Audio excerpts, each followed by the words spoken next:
Buenos días, profesor. Mi nombre es Valeria Manrique Álvarez, alumna de usted en el curso de Derecho Procesal Penal. En este caso voy a sustentar mi trabajo final sobre el caso de Keiko Fujimori en la audiencia de casación contra la resolución de la Sala Superior de Apelaciones que confirmó la apelada que impuso la medida coercitiva de prisión preventiva contra la imputada Keiko Sofía Fujimori Gucci.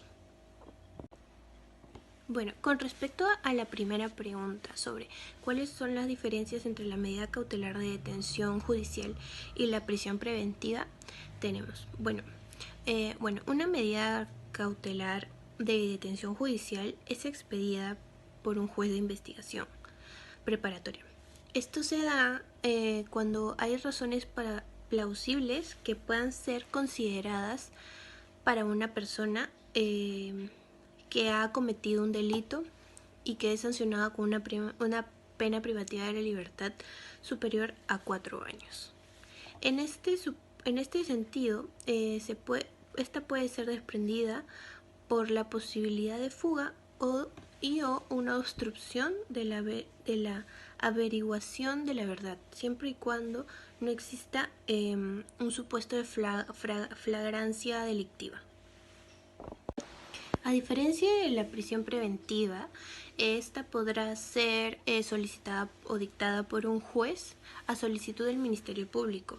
Si atendiendo los primeros recaudados es posible determinar la concurrencia de graves y fundados elementos de convicción para estimar razonablemente la comisión de un delito y que vincule al imputado como actor del mismo, ¿no? Además, esta sanción que debe imponerse es superior a los 4 años, ya que si es que existe un peligro de fuga o de un peligro de obstrucción.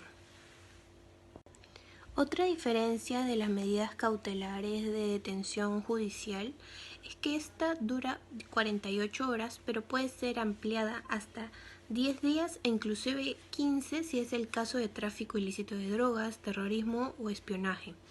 Sin embargo, la prisión preventiva puede durar entre 9 a 18 meses o hasta 36 meses cuando se trata de un crimen organizado.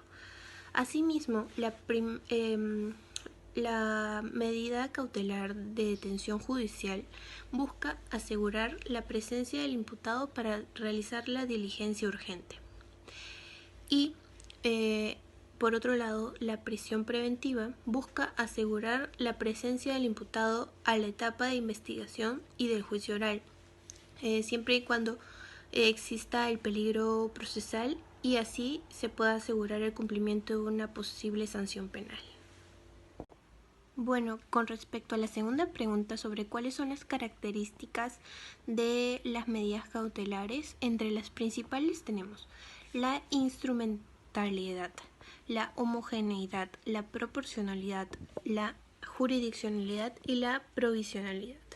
Dentro de la instrumentalidad, tenemos que las medidas cautelares son un medio para conseguir la finalidad del proceso judicial penal, que es hacer efectiva la sentencia. Esta debe finalizar a la vez que el proceso. Dentro de la homogeneidad, las medidas cautelares deben ser exclusivamente adecuadas para el aseguramiento de lo que se pretende conseguir en el juicio. Dentro de la proporcionalidad, estas medidas deben guardar una relación con lo pretendido en el proceso judicial.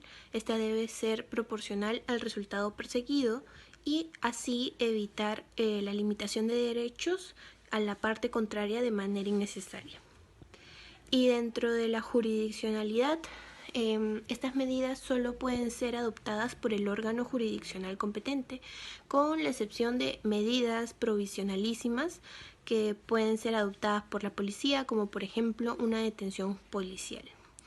Y la provisionalidad es que las medidas cautelares tienen un carácter temporal, provisional y susceptible de modificación, y como máximo pueden durar lo que dure el proceso penal. Con respecto a la tercera pregunta sobre cuáles son las partes procesales con las que se puede dictar medidas cautelares personales o patrimoniales y cuáles son las partes legitimadas a solicitarlas tenemos, dentro de todas las medidas cautelares pueden ser dictadas por un juez a pedido de parte, toda vez que esta medida cautelar sea antes de iniciar el proceso o dentro de este. Y estas medidas cautelares aseguran el cumplimiento de la decisión definitiva.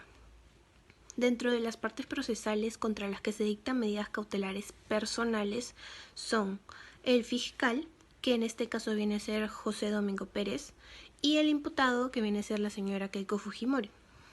Y dentro de las partes procesales contra las que se dictan medidas cautelares patrimoniales son el actor civil y el fiscal, que son los legitimados a solicitar estas medidas cautelares, y a quienes les afecta estas medidas son los terceros civilmente responsables, que son las supuestas personas que declararon haber simulado o reconocer aportes en sus declaraciones, la persona jurídica que se le puede aplicar consecuencias accesorias, como es el Partido Fuerza Popular, y el imputado, que viene a ser la señora Keiko Fujimori.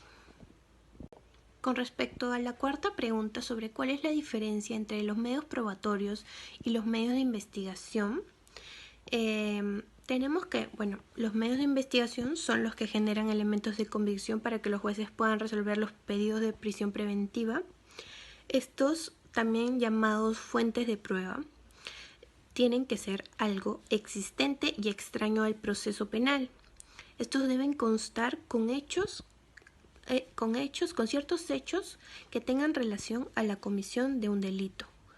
Y así podemos decir que hasta ese momento, si no tiene una relación con la comisión del delito, solo es una fuente de prueba.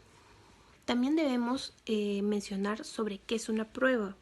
Una prueba existirá en el momento en que se aporta la fuente de prueba o el acto de investigación como medio en el proceso.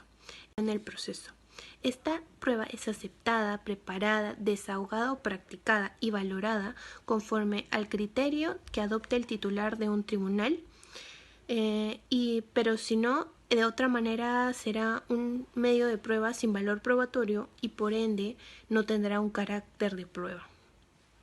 Y con respecto a los medios probatorios, tenemos que los medios probatorios, a diferencia de los actos de investigación, son toda cosa, hecho o acto que sirve por sí solo para demostrar la verdad o falsedad de una proposición formulada en juicio. Estos medios probatorios son instrumentos destinados para proporcionar al juez conocimiento sobre los hechos de que depende el derecho que debe declarar en la sentencia. Sirven para demostrar la certeza de los hechos controvertidos en el proceso. Además, estos medios probatorios tienen principios de los cuales se debe respetar dentro del juicio oral. Estos principios son los principios de concentración, oralidad, publicidad, inmediación, igualdad de partes, verdad material y contradicción. Y con respecto a la última pregunta sobre si considero que en el caso materia del video concurren los supuestos necesarios para imponer a la procesada Keiko Fujimori la medida de prisión preventiva, yo considero que, para aclarar, es que la procesada Keiko Fujimori tiene impuesta una medida de prisión preventiva por un plazo de 36 meses por el delito de lavado de activos. En mi opinión, estos supuestos no son necesarios, no concurren los supuestos necesarios para la imposición de la medida, puesto que hay 3 supuestos señalados dentro del Código Procesal Penal en el artículo 268 que han sido vulnerados, como es el inciso A y el inciso C.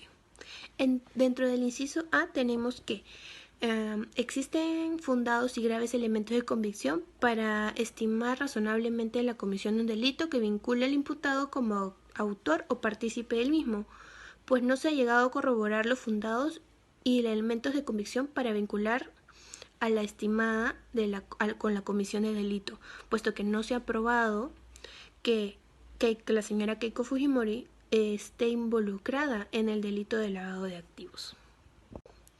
Cabe resaltar que además se le ha vulnerado la presunción de inocencia, pues porque su libertad ha sido restringida por supuestos que la Fiscalía no ha podido fundamentar.